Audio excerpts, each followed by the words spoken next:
Ang mga members po ng Church of God International ay nag-aanyaya sa inyong lahat para sa isang mass indoctrination o ng pag-aaral ng mga doktrina ng ating Panginoong Jesucristo. Ano po ba ito, mga kababayan? Pag-aaralan natin ano ba ang mga utos ni Kristo, mga aral ni Kristo, aral ng Ebanghelyo na para sa ating panahon. Kasama ba rito ang pagbibigay ng ikapo?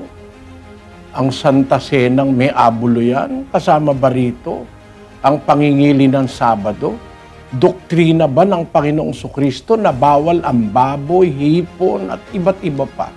Nanyayahan namin kayo ng isang buong taus-pusong paanyaya na sana'y pagbigyan ninyo mga kababayan kung kayo po ay mayroong pagnanasang makaalam ng mga aral na tunay na doktrina ng ating Panginoong Jesucristo. Mag-uumpisa tayo mula sa July 28, 2025. That's 7 o'clock in the evening, Monday. Magandang araw po sa inyo lahat.